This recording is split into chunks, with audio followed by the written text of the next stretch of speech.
अस्सलामुअलैकुम। Programme night addition में हम आपको खुशामदीद कहते हैं। नाजरीन, आज लाहौर हाई कोर्ट ने आमदन से ज़ायद असासाजात और मनी लॉन्ड्रिंग केस में मुस्लिम लीग नून के सदर और कौमी असम्बली में कायदे हिज़्ब इख्तिलाफ शहबाज शरीफ की ज़मानत की दरख्वास्त को मुस्तरद कर दिया, जिसके बाद नैब ने शहबाज शरीफ को अहाता अदालत से गिरफ्तार कर लिया। मीडिया रिपोर्ट्स के मुताबिक दौरान समात शहबाज शरीफ के वकील ने अदालत में यह मौक़िफ़ इख्तियार किया कि उनके मौकिल ने मजमूई तौर पर 1000 अरब रुपए से ज़ायद की कौम की जो रकम है उसको बचाया है, लिहाजा उन पर नैब के जो केसेस हैं ये बेबुनियाद हैं, झूठे हैं।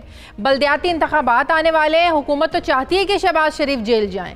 शहबाज शरीफ के वकील ने अपने दलाइल में ये भी कहा कि उनके वकील के जो बच्चे हैं वो उनकी ज़ेर कफ़ालत नहीं है। नैब के मनी लॉन्ड्रिंग के 58 वॉल्यूम्स में शहबाज शरीफ के खिलाफ एक भी दस्तावेजी सबूत नहीं है, जबकि FBI, SCCP और रेवेन्यू समेत किसी भी इदारे के रिकॉर्ड के मुताबिक शहबाज शरीफ बेनामीदार नहीं है। मनी लॉन्ड्रिंग रेफरेंस में नैब ने 4 वादा माफ गवाह बनाए हैं, ताहम किसी एक ने भी शहबाज शरीफ के खिलाफ बयान नहीं दिया है। जबकि नैब के वकील ने अदालत को बताया है कि इदारे ने कानूनी तकाजे पूरे करते हुए मनी लॉन्ड्रिंग की तहकीकात का आगाज़ किया है, जबकि FMU की रिपोर्ट में मशकूक ट्रांजैक्शंस भी सामने आई हैं और इस मामले में रेफरेंस भी दायर हो चुका है। लेकिन फिर भी शहबाज शरीफ की हिरासत ज़रूरी है। नैब के वकील ने यह मौक़िफ़ इख्तियार किया कि आला अदालतों के फैसले मौजूद हैं कि रेफरेंस दायर होने के बावजूद भी गिरफ्तारी होती है। दौरान समात शहबाज शरीफ भी अपना मौक़िफ़ पेश करने खुद रोस्ट्रम पर आए और कहा कि 12 साल टैक्स अदा करने के बावजूद जमानत में तौसीक़ के लिए आज अदालत के सामने खड़ा हो। किसी कंपनी से एक ढेला मेरे अकाउंट में नहीं आया, अगर ढेला भी आया हो तो मैं अपनी दरख्वास्त जमानत जो है इसको वापस ले लूँगा। तहम अदालत ने नैब और शहबाज शरीफ के वकला के दलाइल सुनने के बाद मुस्लिम लीग नून के सदर की दरख्वास्त जमानत को मुस्तरद किया। सवाल ये है कि क्या शहबाज शरीफ की गिरफ्तारी की वजह नवाज शरीफ का बयानिया है या फिर गिलगित बल्तिस्तान के इंतखाबात? इस सब पर बात करूंगी। मुझे ज्वाइन किया है सीनियर सहाफ़ी तज्ज़ियाकार सुहेल वड़ाइद साहब ने। अस्सलाम वालेकुम, बहुत बहुत शुक्रिया सुहेल वड़ाइद साहब आपका। सुहेल वड़ाइद साहब, सियासी लिहाज से आज काफ़ी ज़्यादा खबरें, बड़ी अहमियत की हामिल खबरें सामने आईं, बड़ा बिजी डे रहा इस हवाले से। शहबाज शरीफ साहब की गिरफ्तारी, फिर मरियम नवाज़ की प्रेस कॉन्फ्रेंस। अगर मैं आपसे ये पूछूं कि शहबाज शरीफ की आज होने वाली गिरफ्तारी, फिर APC में होने वाले फैसले, फिर नवाज शरीफ की एक जो घन घरश थी अपनी APC में होने वाली तकरीर में इस्टेब्लिशमेंट के खिलाफ, नून लीग आज भी इसे नैब न्याजी गठजोड़ करार दे रही है। शहबाज शरीफ साहब की गिरफ्तारी को इसे जोड़ा जा रहा है गिलगित बल्तिस्तान के आने वाले जो इलेक्शंस हैं। सुहेल वड़ाइद साहब, आप इस सारी सिचुएशन को कैसे देखते हैं? APC के फैसले, फिर शहबाज शरीफ साहब की गिरफ्तारी और APC का मुस्तकबिल। देखिए, आज जो शहबाज शरीफ का मुफाहमाना बयानिया था वो अपना दम तोड़ गया उनकी गिरफ्तारी के साथ ही, और आज जो नवाज शरीफ और मरियम नवाज का जो मज़ामती बयानिया था वो दोबारा से ज़िंदा हो गया, क्योंकि मुफाहमती बयानिए ने काम नहीं दिखाया और बावजूद शहबाज शरीफ की खामोशी के, उनके मुफाहमत के बयानात के, उनकी तरफ से तावन की पेशकशों के, बिल आखिर वो गिरफ्तार हो गए और अब दोबारा से जो पहले से मज़ामत का बयानिया था वो दोबारा से उसका चल चला हुआ है। तो फिर तो ये कहना चाहिए कि मुज़ामती बयान की वजह से मुफाहमती जो बयानिया था उसको नुकसान हुआ, तो ये गलत नहीं होगा? नहीं, देखें, ये अंदाजा पहले से हो गया था कि अब शहबाज शरीफ साहब गिरफ्तार होने वाले हैं और बावजूद तमाम तर उनकी कोशिशों के मुफाहमती बयानिया जो है वो चल नहीं सका, क्योंकि मुफाहमती बयानिया तभी चलता है जब दूसरी तरफ से भी कोई मुफाहमत के लिए तैयार हो। क्योंकि इमरान खान साहब कहते हैं कि ये डाकू और चोर हैं, इनके साथ मुफाहमत हो ही नहीं सकती, इसलिए यकतरफा मुफाहमती बयानिए का तो कोई फायदा नहीं था। लेकिन एक तरफ से मुफाहमत की बात हो, दूसरी तरफ से जवाब तब आएगा ना जब आप भी जो है ना दूसरी तरफ से भी मुफाहमत की बात होगी। अब नवाज शरीफ बैठे लंदन में एंटी एस्टेब्लिशमेंट बयानिया जो है ना उसको अपना रहे हो, एस्टेब्लिशमेंट को जो है ना वो दिन रात जो है उस पर तनकीद कर रहे हो और ये कह रहे हो कि हमारी लड़ाई इमरान खान के खिलाफ नहीं है, उनको लाने वालों के खिलाफ है, तो फिर इसमें मुफाहमती बयानी की जगह कहां बचेगी? कहां जो है ना वो फिर इसकी जगह बाकी रह जाती है? सुहेल वड़ाइद साहब, आप जगह ही नहीं दे रहे हैं, मुफाहमत का मौका ही नहीं बनने दे रहे हैं आप।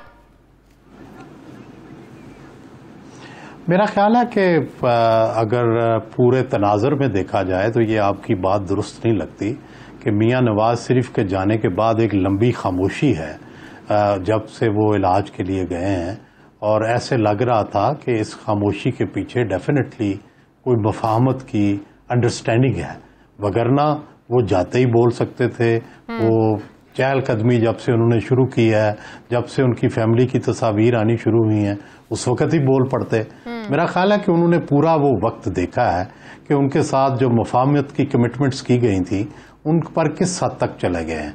लेकिन जब देखा गया कि मफाहमत नहीं हो रही तो फिर वो दोबारा मज़ाहमत की तरफ आ गए हैं, और ख़ुद तो उन्होंने कभी एतराफ़ ही नहीं किया था कि वो मफाहमत के कायल हैं। तो इसलिए उनके पास वो मज़ाहमत का बयानिया दोबारा से शुरू करना उनके लिए कोई मुश्किल भी नहीं था। तो इस मज़ाहमत को आप किस लेवल तक, किस सतह तक जाता देख रहे हैं सुहेल वड़ाइच साहब? लॉन्ग मार्च भी होना है, तहरीक भी इन्होंने चलानी है, फिर इस्तीफों का ऑप्शन भी जो है ना वो ऑपोजिशन ने रखा हुआ है। तो किस लेवल तक आप जाता हुआ देख रहे हैं कि ऑपोजिशन जो है वो सड़कों पर आ सकती है, इस्तीफे दे सकती है? जो एक एंटी स्टैब्लिशमेंट बयानिया एक अपनाया हुआ है नवाज शरीफ ने, मरियम नवाज साहिबा ने, ये किस हद तक जा सकते हैं आप इस सारी एपिसोड के बाद?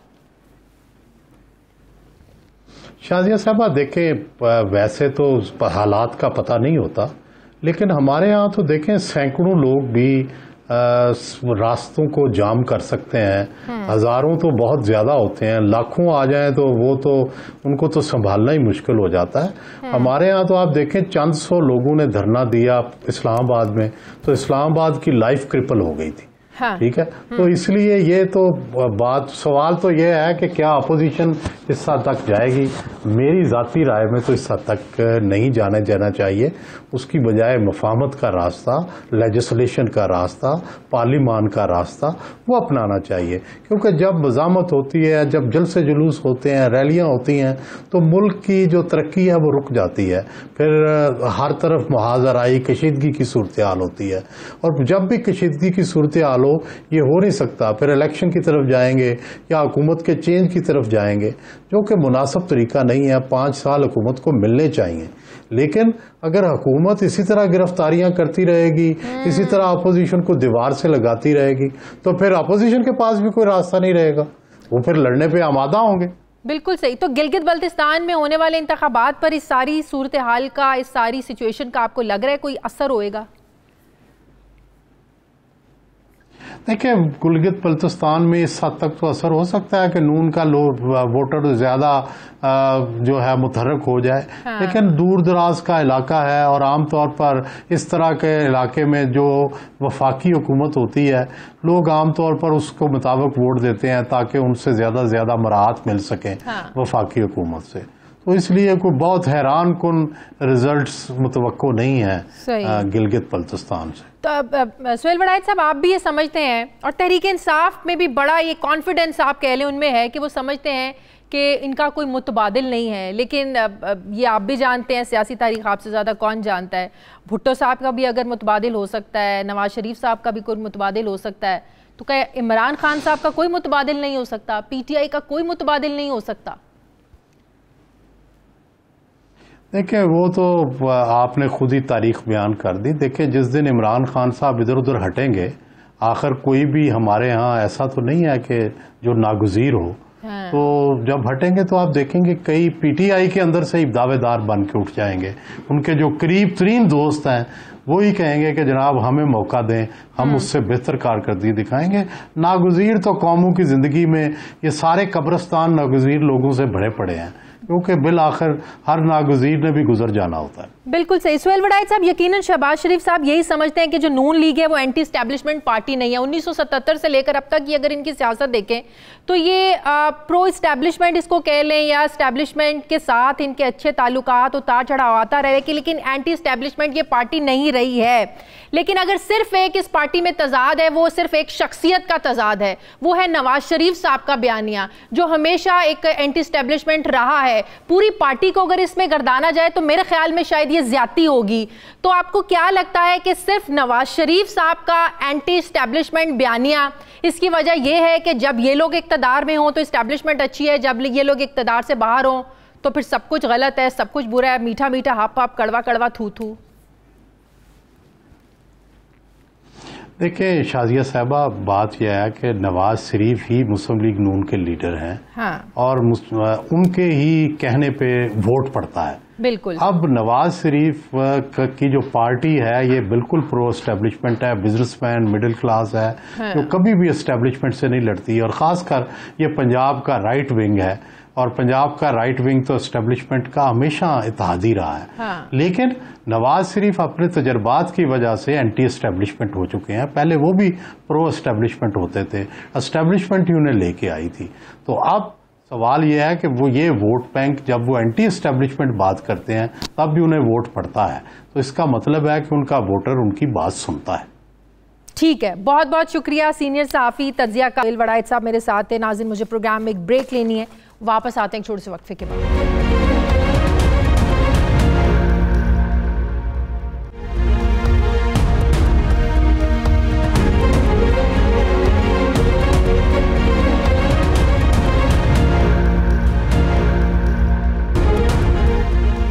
ब्रेक के बाद एक बार फिर से आपको खुशामदीद कहते हैं। मुझे मुस्लिम लीग नून के सीनियर रहनुमा राना सनाउल्लाह साहब ने ज्वाइन किया। अस्सलाम वालेकुम, बहुत बहुत शुक्रिया राना साहब आपका। राना साहब, इससे पहले कि मैं मुस्लिम लीग नून के एक वर्कर की हैसियत से आपसे सवाल करूं गिरफ्तारी पर, क्यों गिरफ्तारी हुई और केस के मेरिट और डीमेरिट्स क्या है, अगर कानूनी तौर पर अगर मैं सबसे पहले आपसे पूछूं कि जब नैब ये कहता है कि रेफरेंस फाइल हो गया है, इन्वेस्टिगेशन उन्होंने मुकम्मल कर ली है, तो फिर ये गिरफ्तारी का जवाब क्या बनता है? फिर आप मुकदमा चलाएं, सजा दिलवाएं और फिर जो मुजरिम है वो अपनी सजा भुगते, तो फिर ये क्या है? ये कैसा कानून है कि एक तरफ आप मुकदमा भी जो है ना वो चला लेते हैं, दायर कर देते हैं, और आप गिरफ्तारी भी पहले दे देते हैं?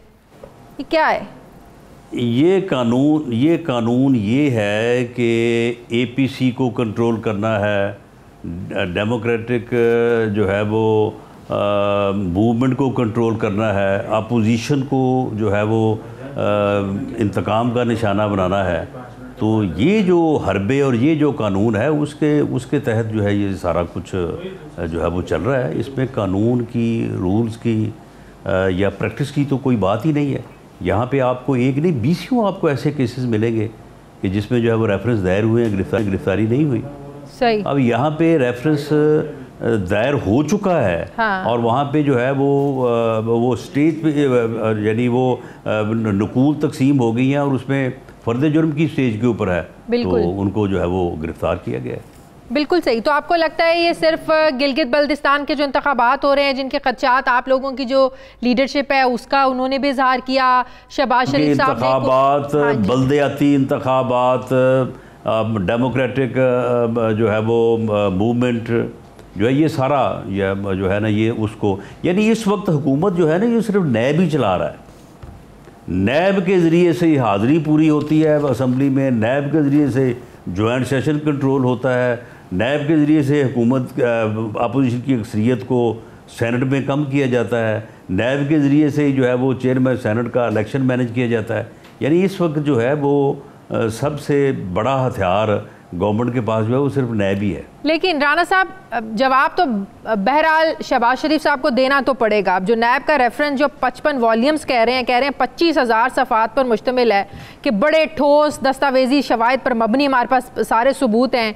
16 कहते हैं अफराद नामजद हैं, एक सबूत नहीं है, कहते हैं, मैं बता रही हूँ जो रेफरेंस में बातें हैं जो बुनियादी तौर पे देखें बुनियादी तौर पे इन्होंने उनके ऊपर इल्ज़ाम लगाया है मनी लॉन्ड्रिंग का 9 अरब, और उसके बाद उनको कह रहे हैं कि जी ये इनकी टेलीग्राफिक ट्रांसफ़र्स को आप किसी तौर भी मनी लॉन्ड्रिंग से जो है वो आप मंसूब कर ही नहीं सकते। वो टेलीग्राफिक ट्रांसफ़र्स को आप मनी लॉन्ड्रिंग करार दे ही नहीं सकते, वरना पाकिस्तान के तमाम बिजनेस ऑफिसर्स जो है वो इस जुर्म में जो है वो पकड़े जाएंगे। लेकिन फिर ये लोग कौन हैं? ये है कि ये कहते हैं कि ये पैसे जो राना साहब, ये कौन लोग हैं जो 24 हज़ार के मुलाजिम हैं, जो 16 हज़ार माहाना तनख्वाह उन पे काम करते हैं, उन अरबों रुपए उनके अकाउंट्स में ट्रांसफ़र हुए हैं, फिर शहबाज शरीफ साहब के अकाउंट में ट्रांसफ़र होते हैं। ये फिर क्या मामला है सारा? नहीं, शहबाज शरीफ साहब के अकाउंट में ट्रांसफ़र ये नहीं हुए, ये गलत है। ये शहजाद अकबर साहब कहते हैं ना, इन इल्ज़ामात से, यानी वो तो कहते रहे जो मर्जी कहते रहे, वो टेलीग्राफिक ट्रांसफर से भी उनका कोई ताल्लुक नहीं है। अच्छा। और दूसरा जो है ये कहते हैं कि जी ये करप्शन मनी है। हाँ। करप्शन की एक सफ़े की एविडेंस नहीं है उनके खिलाफ, इल्ज़ाम ही नहीं है। हाँ। तो फिर ये मनी लॉन्ड्रिंग इल्ज़ाम तो बहरहाल है, वो अलग बात है कि नैब साबित नहीं कर सकता और नैब की जो एक साख है वो इसलिए मुतासिर हो रही है। एहसन इकबाल देख लें, शाहिद खाकान अब्बासी देख लें, आप ख्वाजा साद रफीक देख लें। अब मैं किस किस का नाम लूँ जिन्होंने गिरफ्तारियां भी दी, जिन पर आपने रेफरेंस भी दायर किए, लेकिन और अगर नैब को कोई मुश्किल पेश आए तो फिर अपना 15 किलो हीरोइन जो है वो डाल दो, वो डाल दो। आपका भी मुकदमा बात ये है कि जब पकड़ना है किसी को, जब आपने पकड़ना है किसी को गवर्नमेंट ने, तो फिर जो मर्जी मनी लॉन्ड्रिंग बना दे वो नहीं बनता तो जो है वो करप्शन बना दे, करप्शन नहीं बनता तो हीरोइन बरामद कर ले और कहे कि जनाब ये पूरी दुनिया में मेरे ऊपर इल्ज़ाम था कि मैं पूरी दुनिया में हीरोइन जो है वो सप्लाई कर रहा हूँ। तो ये तो फिर राना साहब आप लोगों से ऐसा क्या खौफ है, क्या खौफ है हुकूमत को, जो आप लोग कहते हैं नैब न्याजी गठजोड़ है, अगर ये कार्रवाई हुई है आज, अगर ये गिरफ्तारी हुई है, अगर हुकूमत के कहने पे ये ऐसा क्या खौफ है हुकूमत को आप लोगों से? वो तो कहते हैं हमें कोई लेना देना नहीं, एपीसी में जो मर्जी करें, धरने दें, जो मर्जी करें आप लोग। देखें, अगर आपकी जगह पे मैं बैठ जाऊं, हाँ, मुझे पता हो हक आपका है, और उसके बाद जो है वो मैं जो है वो वहाँ पे ऐसा मुसल्लत हूँ, तो मुझे आपसे खौफ तो होगा ना। मैं ये कोशिश करूँगा कि मैं आपको जो है वो इस तरह से आपको मैं काबू करके रखूँ कि आप किसी न किसी तरह से जो है वो मेरे तक पहुँच ना सके। ये गवर्नमेंट का अपना अंदर का खौफ है, अपना खौफ है इसका। तो आप देखें ना, आप जरदारी साहब पर फर्द जुर्म आयद हो गई, नवाज शरीफ बाहर हैं, शहबाज शरीफ गिरफ्तार हो गए हैं, एपीसी में बड़े बड़े फैसले हुए हैं, बड़ा एक बयानिया है आप लोगों का, बड़ा एक एजेंडा है, लॉन्ग मार्च आप लोगों ने करना है, तहरीक आप लोगों ने शुरू करनी है, तो इससे कोई फर्क पड़ेगा या एपीसी के एजेंडे पर मिनो अन जो इंशाअल्लाह ताला होगा? नहीं, बिल्कुल फ़र्क पड़ेगा। आने वाले दिनों में आप देखेंगे कि ये इंतकाम की जिस इंतहा को ये पहुँच चुके हैं ना, अब उसके बाद फिर या तबाही है तो या फिर इनका इलाज हो जाएगा, दोनों में से एक चीज़ जो है ना वो हो जाएगी। क्या करेंगे आप लोग? सड़कें ब्लॉक करेंगे, लोगों को बाहर निकालेंगे, धरना देंगे, तो क्या करेंगे? वो फैसला मैंने तो नहीं ना करना। हाँ, नहीं, पार्टी का भी तो कोई डिसीजन होगा ना। पाकिस्तान डेमोक्रेटिक अलायंस नहीं, वो पाकिस्तान डेमोक्रेटिक अलायंस में जब लोग बैठेंगे तो वो वहाँ पे बात करेंगे। इस्तीफों के ऑप्शन पर क्या रिएक्शन है जमातों का? जी, हम तो बिल्कुल तैयार हैं। अच्छा, मियाँ शहबाज साहब, मियाँ नवाज साहब ने फैसला कर दिया है, जिस दिन वो कहेंगे इंशाल्लाह ताला PMLN जो है वो पूरी तरह से तैयार। PMLN तैयार है, पीपल्स पार्टी तैयार है। बात तो क्वेश्चन तो यकसुई है ना, ऑपोजिशन में यकसुई होनी चाहिए। बिल्कुल तैयार है।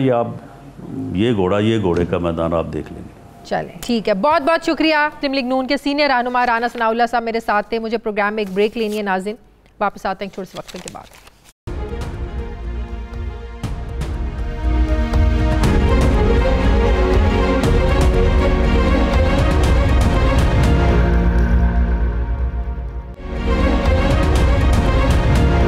ब्रेक के बाद एक बार फिर से आपको खुशामदीद कहते हैं नाजरीन।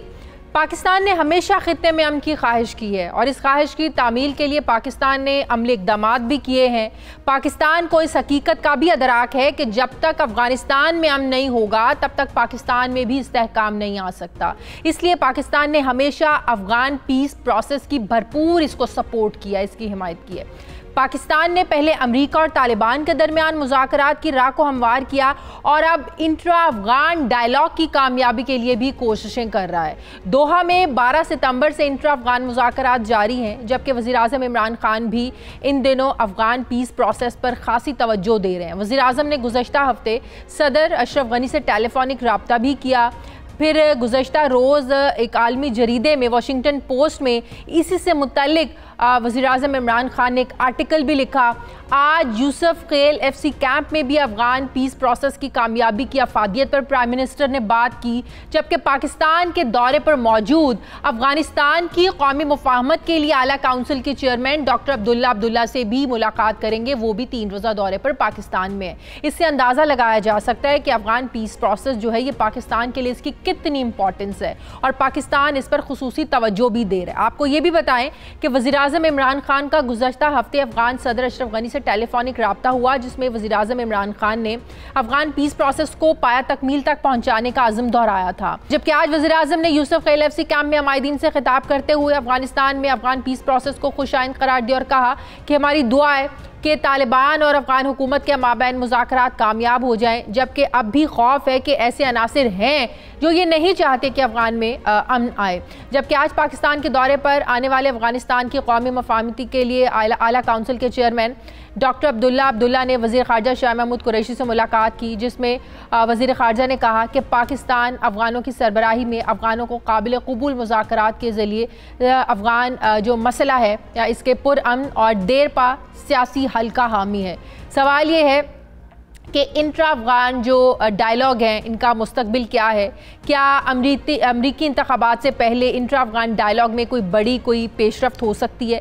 और अफ़गानिस्तान में से उजलत में गैर मुल्की फ़ौजें निकालने से अफ़गान अमन अमल को क्या नुकसान हो सकता है, जिसकी निशानदही वज़ीर-ए-आज़म इमरान खान ने वाशिंगटन पोस्ट में लिखे गए अपने आर्टिकल में भी की है। इस सब पर मैं बात करूँगी। मुझे ज्वाइन किया है वज़ीर-ए-आज़म के मुआविन ख़ुसूसी बराए कौमी सलामती डॉक्टर मोईद यूसुफ साहब ने। अस्सलाम वालेकुम, बहुत बहुत शुक्रिया डॉक्टर साहब आपका। डॉक्टर साहब, अफगान मुफाहमती काउंसिल के बतौर चेयरमैन अब्दुल्ला का पाकिस्तान का ये पहला दौरा है और यकीनन इस दौरे का मकसद जो है वो अफगान पीस प्रोसेस की डिटेल्स पाकिस्तान के साथ शेयर करना और इस पर बात करना है।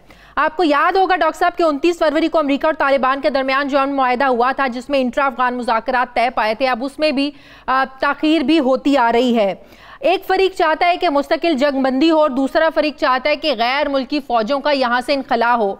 अब वज़ीर-ए-आज़म साहब ने जो वाशिंगटन पोस्ट में अपना आर्टिकल लिखा है और कहा है कि इसमें फ़ौजों के इनखला में जल्दबाजी ना करने की जो उन्होंने बात की है, अगर मैं इसमें आपसे ये पूछ पाऊँ कि वज़ीर-ए-आज़म साहब के इस बयानिए या इस सोच के पीछे मकसद क्या है, तो सर उस बारे में ज़रा वज़ाहत दीजिएगा।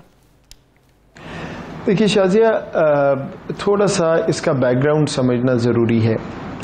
पाकिस्तान का मौक़िफ़ हमेशा से ये रहा है कि अफ़गानिस्तान में अमन और सलामती पाकिस्तान के लिए ज़रूरी है। अमन और सलामती अफ़गानिस्तान में होगी तो पाकिस्तान को सेंट्रल एशिया तक राहदारी मिलेगी, सेंट्रल एशिया की एनर्जी रिज़र्व्स, गवादर पोर्ट का इस्तेमाल वगैरह वगैरह, और दहशतगर्दी से बचाव और छुटकारा। अब क्या सिचुएशन है? सिचुएशन ये है कि पाकिस्तान की दिन रात मेहनत और कोशिश के बाद हम अल्हम्दुलिल्लाह एक इंट्रा अफ़गान डायलॉग बातचीत का आगाज़ जो है हो गया है। अब डोनाल्ड ट्रंप साहब का ये व्यू रहा है कि मैं यहाँ से निकलना चाहता हूँ। मैं, आप जानती हैं अमेरिका बहुत बरस वहाँ रहा हूँ, मैंने देखा है वो सिस्टम। अगर अमेरिका की अफवाज यहाँ से चली गई तो जो इखराजात अमेरिका उठाता है अफगानिस्तान के, वो उनकी कांग्रेस कभी भी इजाज़त नहीं देगी। सही। अगर अमेरिका के रिसोर्सेज वहाँ से निकल जाते हैं तो बाकी दुनिया मैटर ही नहीं करती। तो बात यह है कि जब आपने एक प्रोसेस शुरू किया जिसको बड़ा ज़रूरी है कामयाब होना पाकिस्तान के लिए, इंशाल्लाह कुछ माह में रिजल्ट आएगा। अगर अभी कोई ऐसी चीज़ हो जाती है तो वो तो जो है एक बहुत ख़तरा है कि मामला आगे बढ़ने की बजाय फिर से पीछे की तरफ चला जाए। तो इसका मतलब ये कि पाकिस्तान और अफगानिस्तान में तशवीश है कि अगर इंट्रा अफगान डायलॉग की कामयाबी इससे पहले अमरीकी फ़ौजियों का इनखला, बैन अक़वामी अफवाज का इनखला होता है या अफगानिस्तान को वैसे ही छोड़ दिया जाता है जैसे 90 की दहाई में छोड़ा गया, तो यकीनन ये सिचुएशन पाकिस्तान के लिए भी जो है वो ख़तरनाक होगी। ये तशवीश पाई जा रही है। देखिए, अगर अफ़गानिस्तान में खुदा न खास्ता फिर से मामलात ख़राब हो जाते हैं, ब्रेकडाउन की तरफ जाता है, तो ये ना तो अफ़गान हुकूमत के हक़ में है ना तालिबान के हक़ में है। अब तो सारे ये चाहते हैं अफ़गानिस्तान में अमन रहे, तो अमन, अफ़गानिस्तान तो अपनी इकॉनमी सस्टेन नहीं कर सकता बदकिस्मती से, और उसका अभी कोई ऐसा हल भी नज़र नहीं आता। तो वो अगर जो सबसे बड़ा प्लेयर जो वहाँ पे जिसने जंग किया के, जिसने वहाँ पे अपना ठहराव किया और बहरहाल बहुत से वहाँ पे जो है पैसे जो है लगाए, अब अगर वो वहाँ से निकलता है और बिल्कुल एक गिव अप कर देते अफगानिस्तान को, तो यही तो 90 की दिहाई थी सारी, कि रूस वहाँ से निकला, सारों ने गिव अप कर दिया और सारा मलबा पाकिस्तान पे डाल दिया। आज तक हम भुगत रहे हैं। तो हम नहीं वो चाहते। इसका कतन ये मतलब नहीं है कि पाकिस्तान कह रहा है कि जी यहाँ पे बस फौजें बैठी रहें और वो ऑक्यूपाई करके रखें अफगानिस्तान को, ना, ऐसे बिल्कुल ये उसका मतलब नहीं है। वज़ीर-ए-आज़म साहब ने बिल्कुल वाज़ेह तौर पे लिखा है कि हम ये नहीं चाहते कि अब एक इर्रिस्पॉन्सिबल बिहेवियर हो कि बस सारा कुछ छोड़ छाड़ के, या कि वहाँ से जो इखराजात हो रहे हैं, इंटरनेशनल असिस्टेंस है, वो चली जाए, जो मदद हो रही है।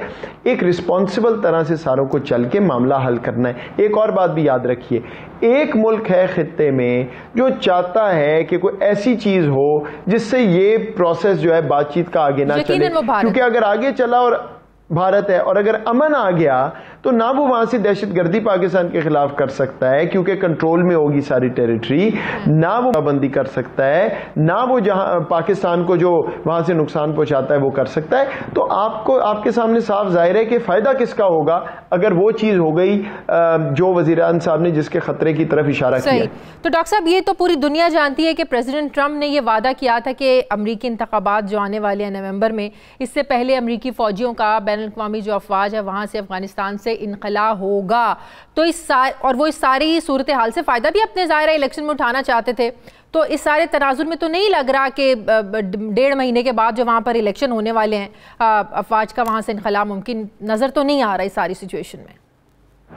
देखिए, ये तो एक मंतकी सी बात है ना कि जितनी अफवाज वहाँ पे हैं उसका कोई कंसेंसस होना पड़ेगा। तो अगले माह में तो एकदम से इस तरह तो अगर कोई बहुत बड़ी डेवलपमेंट हो जाए, अल्लाह बेहतर जानता है, हमारे कंट्रोल में तो नहीं, वो तो उनका फैसला है। लेकिन बहरहाल हमने अपना मौक़िफ़ बिल्कुल वज़ीर-ए-आज़म साहब ने सामने रख दिया है। और शाजिया, ये ज़हन में रखिए, ये जो बात हो रही है ना, ये टैक्टिक्स हैं कि निकलना है नहीं निकलना। हदफ क्या है? हदफ है अफगानिस्तान में मुकम्मल अमन। और अमन दो तरह से नहीं आ सकता। अगर आप एक मुल्क को अगले 100 साल ऑक्यूपाई करके रखेंगे, कभी भी अमन नहीं आ सकता। अफगानिस्तान की तारीख है, वो इस बात को टॉलरेट ही नहीं करता। बात यह है कि आपने इतनी देर तो गलत काम किया, एक जगह को ऑक्यूपाई करके रखा। अब जब मामला थोड़े बेहतर होना शुरू हुए हैं तो अब आप वो कट एंड रन वाला जो मामला है आप वो नहीं आप कर सकते, क्योंकि अब अगर आपने किया और मामला खराब हुआ तो मलबा तो फिर पाकिस्तान पे आएगा। ये भी एक हकीकत है कि अफगानिस्तान में जब तक सियासी समझौता नहीं होगा, दोनों फ्रीकैन जो हैं वहाँ के, उस पर सेटलमेंट नहीं होगी, ऐसा सियासी सेटअप जिस पे काबुल हुकूमत और तालिबान दोनों का कंसेंसस हो, तब तक इंट्रा अफगान डायलॉग भी कामयाब नहीं हो सकते हैं। तो आपके ख्याल में ऐसा क्या सियासी सेटअप हो सकता है, ऐसा क्या तरीक़ाकार हो सकता है कि दोनों जो फ्रीकैन हैं, तालिबान और काबुल हुकूमत, एक नुक्ते, कौन सा ऐसा नुक्ता है कि ये दोनों इकट्ठे हो सकते हैं? शाजिया, इसका जवाब सिर्फ और सिर्फ अफगानिस्तान के अवाम और जो stakeholders intra Afghan dialogue में शामिल हैं वो दे सकते हैं, और उन्हीं को देना चाहिए। देखिए, पाकिस्तान का मौक़िफ़ वाज़ेह है। जो अफगानिस्तान अपने लिए चाहता है वो हमें कबूल है, हमारे कोई फेवरेट्स नहीं है, एज लॉन्ग एज अफगानिस्तान जो है वो अमन की तरफ जाए और अफगानिस्तान की सरहद कोई तीसरा एक्टर हमारे खिलाफ इस्तेमाल ना कर सके। वो हमारी रेड लाइन है। हम दोस्तों को भी कह रहे हैं और दुश्मन को भी कह रहे हैं कि इस तरफ हम नहीं। अच्छा डॉक्टर साहब, वज़ीर आज़म की जानिब से जो अक़वाम मुत्तहिदा में जो स्पीच की गई और उन्होंने अपने कॉलम में भी अफगान पनाह गुज़ीनों की वतन वापसी के बारे में बात की। इस वक्त पाकिस्तान में लगभग 27 लाख अफगान पनाह गुज़ीन जो है वो रहते हैं। क्या पाकिस्तान ये चाहता है कि अफगानिस्तान के मुस्तकबिल के हवाले से जो भी फैसले हैं उसमें इस चीज़ को भी अब शामिल किया जाना चाहिए, और आलमी बिरादरी से इन पनाह गुज़ीनों की वापसी से मुतालिक यकीन दहानियाँ अब लेनी होंगी? ज़ाहिर है बड़े अहम मामलात हैं, बहुत अहम कंसर्न्स हैं सिक्योरिटी को लेकर, ख़ासकर आपके जो मुआशी मामलात हैं उसको लेकर। तो इस बारे में भी आप पाकिस्तान चाहता है कि जो भी अफगानिस्तान के फ्यूचर का मुस्तकबिल का फैसला हो, इस चीज़ को भी शामिल किया जाए कि अफगान पनाह गुज़ीनों की भी अब वापसी को मुमकिन बनाना होगा? देखिए शाजिया, शायद ही आपको कोई ऐसा मुल्क मिले पाकिस्तान की तरह का जिसने इतने खुले दिल से अफ़गान अपने भाइयों और बहनों को 3-3.5 दहाइयों से 4 दहाइयाँ बल्कि अब हो गई, उनको हम होस्ट कर रहे हैं और बिल्कुल अपने मुल्क की तरह जैसे अपने लोगों को करते हैं। उनमें से बहुत से तो यहाँ पैदा हुए, उनको पाकिस्तान ही पता है, काफ़ी जो हैं उनके तो यहाँ फैमिलीज़ भी हो गई वगैरह। सो इस तरह की मिसाल आपको कम मिलती है। आप ज़रा नज़र दौड़ाइए यूरोप पे और अमेरिका पे, जो सारी दुनिया को प्रचार करते हैं, वहाँ कश्तियों में लोग डूब रहे हैं लेकिन बॉर्डर बंद हैं। जो अमेरिका का इमिग्रेशन का इस वक्त पाकिस्तान से वो आपके सामने है। तो ये बात अक़वाम मुत्तहिदा दुनिया को तस्लीम करना होगी कि पाकिस्तान ने बड़ी मेहनत करके, और मैं बिल्कुल ये बात नहीं कर रहा कि किसी से एहसान किया या व्हाटएवर, बिल्कुल गलत मैसेज नहीं जाना चाहिए। हमारे भाई हैं, हमारे बहन हैं, और हम बार बार ये कह रहे हैं कि डिग्निटी और ऑनर से उनको वापस जाना जरूरी है। उनका मुल्क है, वहां ऐसी कंडीशंस हों तो रिपैट्रिएशन ऑफ रेफ्यूजीज बिल्कुल एक इंपॉर्टेंट इशू है। जब हम पे दहशतगर्दी के हवाले से तनकीद, गलत तनकीद होती थी, तब भी हम ये बात करते थे कि भाई वहां पे कैंप्स हैं, इतने बड़े बड़े शहर जितने, अगर आप ये चाहते हैं कि वहां जाके हम 2 अफगान तलाश करें जो कोई गलत काम कर रहे हैं, तो फिर इस तरह तो हमारे पास तो इस तरह नहीं कि हर घर में घुस के, फिर तो इनकी वापसी जो है वो जरूरी है। तो रिपैट्रिएशन बिल्कुल एक इशू है, लेकिन ये कतन कोई ना कहे कि पाकिस्तान कोई जबरदस्ती की पाकिस्तान ने, या पाकिस्तान ने सही तरह होस्ट नहीं किया। हम तो इतनी दहाइयों से कर रहे हैं, हमारे भाई बहन हैं, वहां कंडीशंस हैं डिग्निटी और ऑनर के साथ, लेकिन रिपैट्रिएशन है पाकिस्तान के लिए भी एसेंशियल है। उसमें बहुत से रीजंस हैं। तो ये बिल्कुल एजेंडा पे, अफगानिस्तान वाला जो एजेंडा है उस पे इशू है, और इंशाल्लाह जल्द ही वो वापस जा सकेंगे। सही, बहुत बहुत शुक्रिया। वज़ीर-ए-आज़म के मामले खुसूसी बराए कौमी सलामती डॉक्टर मोईद यूसुफ साहब मेरे साथ थे। नाज़रीन, मुझे प्रोग्राम में एक ब्रेक लेनी, वापस आते हैं एक छोटे से वक्फे के बाद।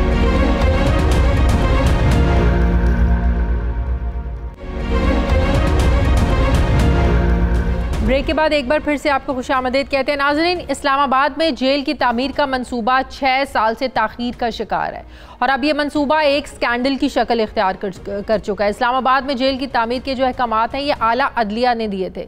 ज़राए का ये दावा है कि 90 एकड़ अराजी पर मुश्तमिल जेल की तामीर मुत्तल्लिका इदारों की मंजूरी के बगैर शुरू की गई, जिसमें से अब 20 एकड़ अराजी पर तामीरात खिलाफ ज़ाब्ता करार दे दी गई हैं, और वफाकी काबीना ने ग्रीन एरियाज़ पर तामीरात को रेगुलराइज करने से भी इनकार कर दिया। ज़राए के मुताबिक ग्रीन एरियाज़ पर की गई तामीरात पर कौमी खजाने से 33 करोड़ रुपए खर्च किए जा चुके हैं, जबकि अब हुकूमत के पास तामीर शुदा स्ट्रक्चर को गिराने के अलावा कोई ऑप्शन नहीं है।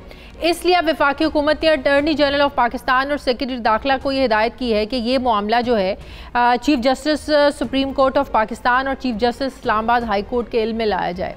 वफाकी काबीना ने कौमी खजाने को नाकाबिल तलाफी नुकसान पहुँचाने से CDA, PWD और इस्लामाबाद इंतज़ामिया के अफसरान के खिलाफ फौजदारी कार्रवाई शुरू करने की हिदायत भी दी है। दूसरी तरफ एक और अहम खबर यह है कि अरबों रुपए खसारे से 2-4 पाकिस्तान रेलवे को मुनाफा बख्श बनाने और 10,000 एकड़ अराजी पर कब्जा खत्म करवाने के लिए डॉक्टर इशरत हुसैन की सरबराही में कायम कमेटी ने एक रिपोर्ट जमा करवाई है। ज़रा ये दावा कर रहे हैं कि इस रिपोर्ट में पाकिस्तान रेलवे की रीस्ट्रक्चरिंग के लिए 42 सिफारिशात की गई हैं, और मुस्तकबिल में रेलवे की निजकारी की सिफारिश भी कर दी गई है। वफाकी काबीना रेलवे की रीस्ट्रक्चरिंग रिपोर्ट पर कल अहम फैसला करेगी। इस पर मैं बात करूंगी। मुझे ज्वाइन किया है इस्लामाबाद के ब्यूरो चीफ सुहेल इकबाल भट्टी ने। जी अस्सलाम वालेकुम सुहेल इकबाल भट्टी। सुहेल, सबसे पहले तो इस चीज़ को हम डिस्कस करते हैं कि इस्लामाबाद में जेल की तामीर का जो मंसूबा जो 6 साल से ताख़ीर का शिकार है, इसकी तामीर के अहकामात भी अदलिया ने दिए। फिर जो सोर्सेज जो बता रहे हैं, जो हमने स्टोरी अपने नाज़रीन के साथ शेयर की है कि 90 एकड़ अराजी पर मुश्तमिल जेल की तामीर मुत्तल्लिका इदारों की मंजूरी के बगैर शुरू की गई, और अब 20 एकड़ अराजी पर तामीरात भी खिलाफ ज़ाब्ता करार दी गई। किन लोगों ने मंजूरी दी, क्या ये सारा मामला है, और वफाकी कैबिनेट ने भी ग्रीन एरियाज पर अब इसको रेगुलराइज करने से इनकार कर दिया? अच्छा, ये मामला ये है कि वफाकी दारुल हुकूमत में कोई जेल नहीं है। इस्लामाबाद के अंदर जितने केसेस चलते हैं, जो यहाँ पर मुल्ज़मान और जिनका यहाँ ट्रायल होता है, उन्हें यहाँ से तकरीबन 25 से 30 किलोमीटर दूर वहाँ पर जो अडियाला जेल है वहाँ पर मुंतकिल किया जाता है। इस्लामाबाद की ज़रूरत थी लीगल पॉइंट ऑफ व्यू से भी, जिसके नतीजे में इस्लामाबाद हाई कोर्ट की तरफ से भी डायरेक्शन थी और सुप्रीम कोर्ट ऑफ पाकिस्तान की तरफ से भी।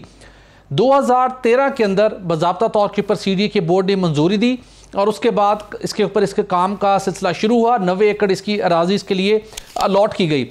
लेकिन आप सुनकर हैरान होंगी कि इसकी जो बाज़ाब्ता अप्रूवल थी कि किस एरिया के अंदर इसकी डिज़ाइन की, इसके जो इसकी उस एरिया की मैपिंग थी वो नहीं हुई, और वो जिम्मेदारी थी 3 इदारों की, CDA, PWD और उसके साथ इस्लामाबाद इंतजामिया। बिल्कुल, तीनों ने ये कुछ ना किया और उसके ऊपर तमीरात का काम का सिलसिला शुरू कर दिया गया। इस वक्त तक 338 मिलियन रुपीस यानी कि 33 करोड़ 80 लाख रुपए लग चुके हैं। अब पता चला है कि वहां पर उस जेल के साथ, जो कि H16 का ये इलाका है, वहां पर ग्रीन एरिया है, वहां पर एक 17th एवेन्यू बननी है, तो ये उसके अंदर भी तमीरात आपने कर दी है, उसकी दीवार बन चुकी है जिसके ऊपर करोड़ों रुपए लग चुके हैं। मामला आया कि इसे वफाकी काबीने से रेगुलराइज करवा लेते हैं। जो नाइट एडिशन को मसूल होने वाली दस्तावेज है उसके मुताबिक वफाकी काबीना ने इनकार कर दिया है कि हम इसको रेगुलराइज नहीं करेंगे। अब मामला है कि 33 करोड़ 80 लाख रुपए कौमी खजाने से खर्च हो गए, तो क्या इन दीवारों को, इस स्ट्रक्चर को गिराया जाए? तो इसके नतीजे में प्राइम मिनिस्टर इमरान खान ने ये डायरेक्शन दी है अटॉर्नी जनरल ऑफ पाकिस्तान को, सेक्रेटरी दाखिला को, कि आप जाइए chief justice supreme court of Pakistan और chief justice Islamabad high court से उनके इल्म में ये मामला लाइए और उनको बताइए कि काबीना ने इस इल्लीगल कंस्ट्रक्शन के ऊपर तहफ़्फ़ुज़ात का इजहार किया है, अब हमें क्या करना चाहिए। ज़रा ये कहते हैं कि अब एक ऑप्शन है कि इसको इस स्ट्रक्चर को गिराया जाए। FIA को हिदायत की गई है कि जो CDA, PWD और इस्लामाबाद इंतजामिया के जिम्मेदारान अफसरान हैं जिन्होंने मुजरिमाना गफलत बरती, उनके खिलाफ फौजदारी कार्रवाई शुरू की जाए। और फिर प्लान ये है कि चक्री के आस मोटरवे के जो मोटरवे पे हम जाते हैं, चक्री का आता है एक एरिया जो रावलपिंडी की हदूद में है, वहां पर इस जेल को तामीर किया जाए। बिल्कुल से। अच्छा, कल एक जो और इम्पॉर्टेंट मैटर जो डिस्कस होने जा रहा है कैबिनेट में रेलवे की निजकारी के हवाले से, उसके हवाले से क्या सिफारिशात तैयार की गई हैं? जो डॉक्टर इशरत हुसैन की जानिब से बनाई गई रिपोर्ट है उसमें क्या सजेस्ट किया गया, क्या सिफारिशात हैं जो कल कैबिनेट में डिस्कस होंगी? देखिए, ये प्राइम मिनिस्टर इमरान खान ने ही कैबिनेट के तवस्सु से डॉक्टर इशरत हुसैन जो कि प्राइम मिनिस्टर के एडवाइज़र हैं इदारा जाती इस्लाहात, उनकी सरबराही में कमेटी कायम की कि दीगर इदारों की तरह पाकिस्तान रेलवे की भी तंजीम नौ अशद ज़रूरी है। डॉक्टर इशरत हुसैन की सरबराही में कमेटी ने काम किया, रिपोर्ट तैयार हो गई है जिसकी कॉपी मुझे पढ़ने मिली, उसको पढ़ने का मौका मिला। उसमें 42 सिफारिशात दी गई हैं। पहली बात तो ये की गई है कि तकरीबन 1100 अरब रुपए की आप नई इन्वेस्टमेंट करने जा रहे हैं पाकिस्तान रेलवे के अंदर, लेकिन जो उसका पूरा स्ट्रक्चर है, जो प्लानिंग है, जिस तरीके से इसको जदीद खतूत पर इस्तवार करना है, वो आप नहीं कर रहे। उन्होंने 42 सिफारिशात के अंदर पूरा एक स्ट्रक्चरल चेंजेस सजेस्ट किए हैं। शॉर्ट टर्म, मिड टर्म और लॉन्ग टर्म उन्होंने 3 प्लान दिए हैं, जिसके मुताबिक उन्होंने कहा है कि ये चीज़ें करना नागुज़ीर है। उसके साथ साथ उस रिपोर्ट के अंदर उन्होंने निशानदही की है कि पाकिस्तान रेलवे की 1,68,000 एकड़ इंतहाई कीमती अराजी है, जिसमें से तकरीबन 10,000 एकड़ से ज़्यादा ऐसे अराजी है जिसके ऊपर मुख्तलिफ लोग कब्जा कर चुके हैं, वहाँ स्ट्रक्चर बन चुके हैं और वो बड़ी अरबों रुपए मालियत की अराजी है। एक तो उन्होंने वो रिकमेंड किया है कि वो तमाम अराजी as soon as possible withdraw की जाए। ठीक है, लेकिन लगता है सोहेल हुकूमत खुद भी कंफ्यूजन का शिकार है। एक तरफ कह रहे हैं MLN1 जो मंसूबा है गेम चेंजर है, दूसरी तरफ आप इसको प्राइवेटाइज करने की भी ऑप्शन दे रहे हैं, तो ये हुकूमत फैसला करना क्या चाह रही है? खुद चला नहीं सकते, खसारे में है, इसलिए प्राइवेटाइज करने का ऑप्शन दे रहे हैं। मेरे लिए बड़ा खुद शॉकिंग था जब मैंने इसको पढ़ा कि एक जानिब पाकिस्तान रेलवे जिसका इस वक्त कह रहे हैं कि 49 अरब सालाना रेवेन्यू है, हाँ। और फ्यूचर के अंदर 1100 अरब रुपए की मजीद इन्वेस्टमेंट होने जा रही है, ML1 मंसूबा आ रहा है और ये प्रॉफिटेबल हो सकती है रिस्ट्रक्चरिंग के नतीजे में, तो फिर इसको प्राइवेटाइज क्यों किया जाए? तो कुछ लोग ये कहते हैं कि एक इंटरनेशनल प्रैक्टिस है जो पाकिस्तान के कुछ अफसरान उसको फॉलो करते हैं कि आप इदारों को बेहतर करें, मुनाफा बख्श बनाएं और हुकूमत मैक्सिमम जो कंपनियां हैं उनसे निकल जाए, उनको प्राइवेटाइज कर दिया जाए। यही तजवीज़ दी है डॉक्टर इशरत हुसैन साहब ने कि इसको बेहतर करें, इसके अंदर इन्वेस्टमेंट करें, जब ये प्रॉफिटेबल हो जाए, हाईली प्रॉफिटेबल हो, सक्सेसफुली रन करे तो इसको प्राइवेटाइज कर दी जाए। ये कौमी एक रेलवे सर्विस है, एसेट्स है, लेकिन ये तो फ्यूचर के अंदर डिसाइड होगा। लेकिन उन्होंने रिकमेंड कर दिया कि इसका खसारा खत्म करके मुनाफा बख्श बना के इसकी निजकारी कर दें, निजकारी कर दी जाए। बहुत बहुत शुक्रिया सोहेल इकबाल हमारे साथ हैं। नाज़रीन, हमारे प्रोग्राम का वक्त खत्म हो गया।